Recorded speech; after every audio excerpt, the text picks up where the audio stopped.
My name is Walt Akers, and I'm the technical interface for experimental nuclear physics at Jefferson Lab. As part of the Electron-Ion Collider program, our scientists will be using Sketchup Pro to develop our preliminary detector designs. This video will walk you through the installation process for the program and will demonstrate how to set up the interface to make it a little easier to use. We'll begin by installing the program from the web. First, we'll go to www.sketchup.com/download/all. Since I'm installing on a Windows platform, I'm going to select the Windows 64-bit and click Download. And I'm going to save this to a directory where I typically save installation downloads. And now we've got it there, and I'll open the containing folder. And now we're ready to run the application.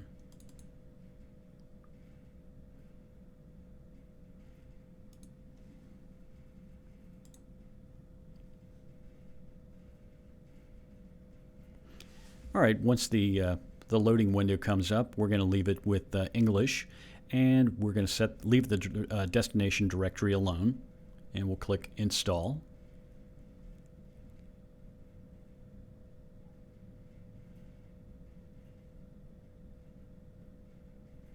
As always, it has to download quite a few files from the internet, so it may take a few seconds for it to pull everything down and get it installed.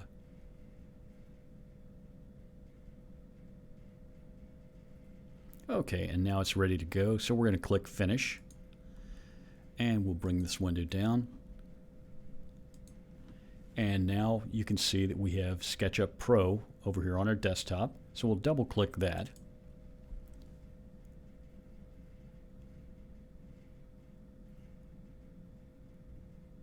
When you first started, it will bring up a splash window where you need to sign in.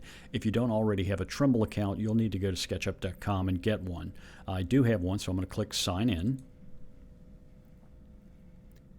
And for my username, I've used my standard JLab email address. I click Next, and I've already put in my password, so we'll click Sign In. And now we're signed in to all things SketchUp. We'll close that window. And you can see that the application is started in the background. From here, when it brings up the first page, you need to select a template to use. For us, we're going to select architectural and centimeters, and I've set that as the default template. Now we'll click on that, and now it should bring up the SketchUp application. So as you can see, this is the SketchUp application when it comes up the first time in a default configuration. So the next thing we're going to do is set up a few of the menu bars to make it a little easier to use. Let's start by going into some Windows preferences first, though. So we're going to Window Preferences. One of the things that you're often going to want to do is edit an image or texture before you lay it onto an object. In order to do that, you have to have an outside image editor to do it. So what we're going to do is under Applications, we're going to choose GIMP as our default editor. If you've got another editor that you like better or you know better, certainly use that. And I'll click GIMP here and click OK. Next, under General, you recall it opened a template window at the beginning. Since we've selected a default template, we really don't need to see that every time because it just takes time. So we're going to tell it not to show the welcome window. Finally, under Workspace, you've got an option here to use large tool buttons. As you can see, the large tool buttons are quite large and they take up a lot of real estate, especially as you add more toolbars. So we're going to tell it not to do that, and that'll reduce the size of those. Also, since we've gotten rid of the template window at the beginning, if you do want to change your template, all you have to do is go here and you can pick your template out of this list. So now that we've made those changes, we'll click OK. And as you can see, these menu items have gone down quite a bit. Now let's add some new menu bars. So what we'll do is go up into the menu area and we will right click, and that's going to show us a list of possible menu bars. Let's start with the large tool set.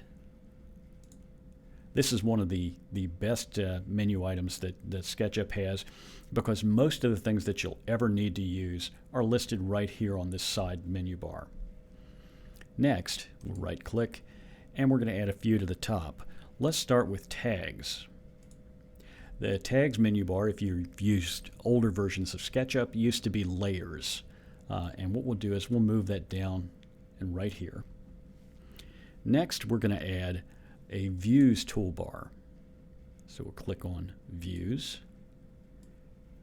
And this one is also very useful because it lets you change the perspective at which you're viewing whatever your model is. Here's a top perspective. As you can see, that's a flat object. We can view it from the front and from the right, the back, and the left. Now, the next object, or next menu we're going to add are the solid tools. You don't use these very often, but when you do, they do come in quite handy. Next is going to be styles. And the styles menu bar changes the way things appear on the screen. You can make it semi-transparent, completely like the back edges. You can't see it in this model. This makes it lines only. This makes it hidden lines. This is shaded. This is shaded with textures, and that's monochrome. Those actually come in handy if you want to reduce the amount of color on the screen so that you can manipulate things more quickly without it redrawing the images. Next, we are going to add the measurements tool down at the bottom. And this one is also very useful. Let's say, for instance, we're drawing a line. And I want to draw this line.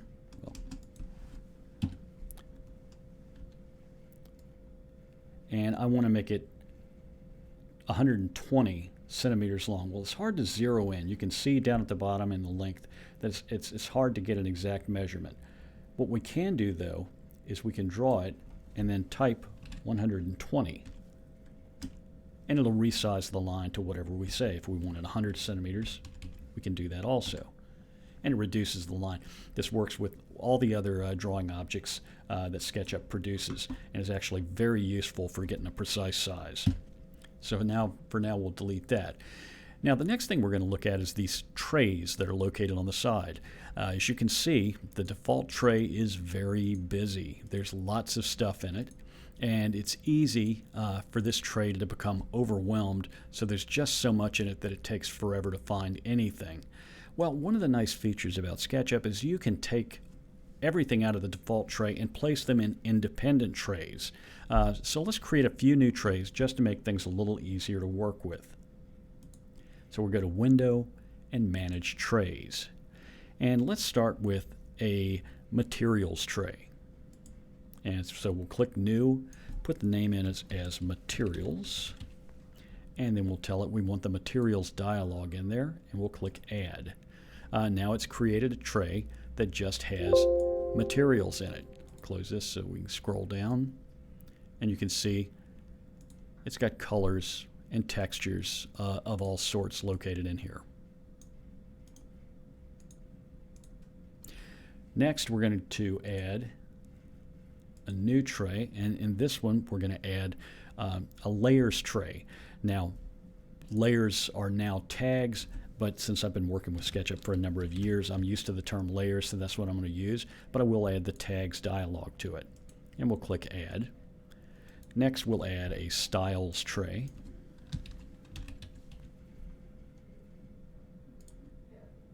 And click Add. Next, we will add the outliner tray.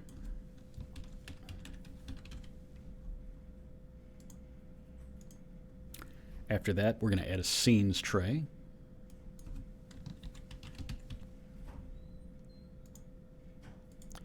And finally, we're going to add a components tray.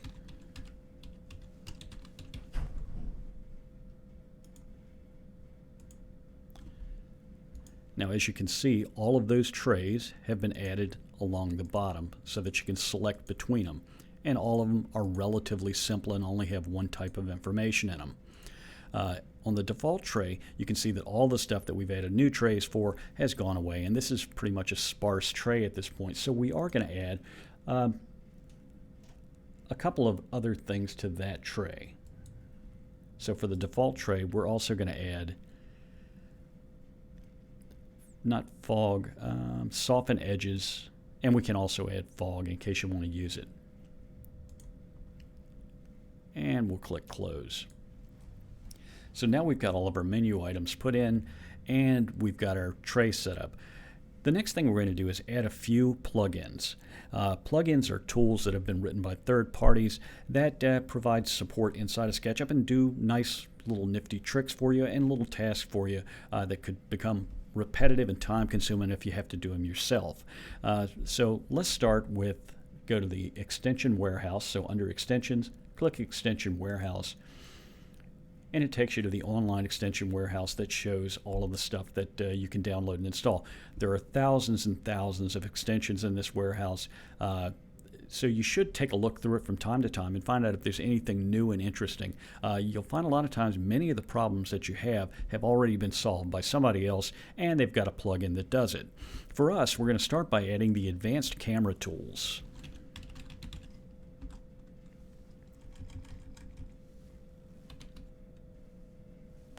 And there it is. Click there, and we will click install.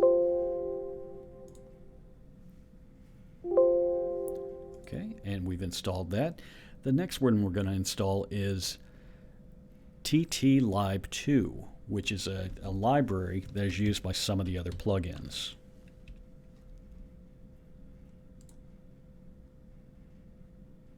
There it is.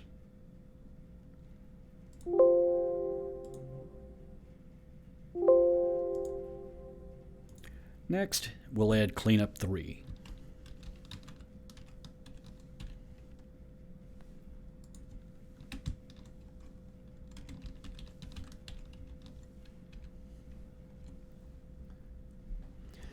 Now, this is an extraordinarily good cleanup tool. However, I would caution you whenever you use this as a plugin, always be careful because it will delete a lot of stuff from your model, and you have to make sure that you use it prudently. Play with it a little bit first to get an understanding of what it does. Install that.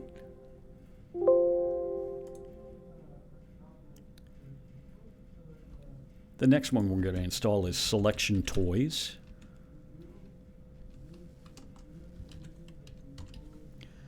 This is a very useful plugin that allows you to select all lines in a model or all faces in a model and then do stuff with them.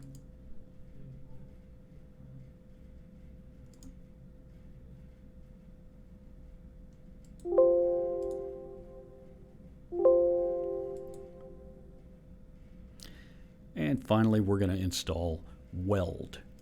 The Weld tool lets you take two lines that are not connected and weld them into a single entity.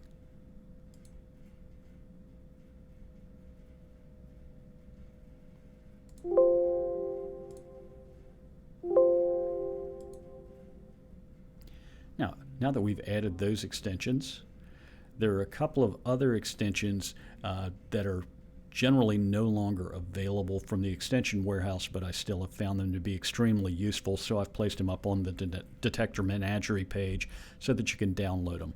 So let's pull some of those down and put them in. So we'll go back to the Detector Menagerie page, and these are, for instance, Purge All. This is a plugin that it's similar to Cleanup. What it does is it gets rid of all the old objects that are still inside your model that aren't actively being used, and it'll dramatically reduce the size of your model. So we'll right-click this and tell it to save this into the plugin directory, which is in your user directory, App Data, Roaming, SketchUp, SketchUp 2021, SketchUp Plugins. So we're going to save this purgeall.rb into that directory.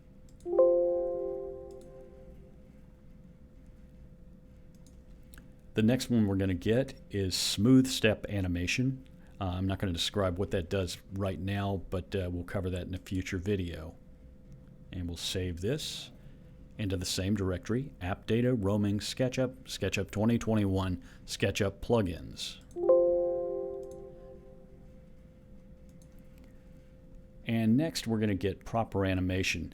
Now this one is not a single Ruby file, it's actually a directory in a Ruby file. So we have to open this. It's stored as a zip file. So we'll open this up, and then we're going to copy these, and then we're going to place them in that same directory.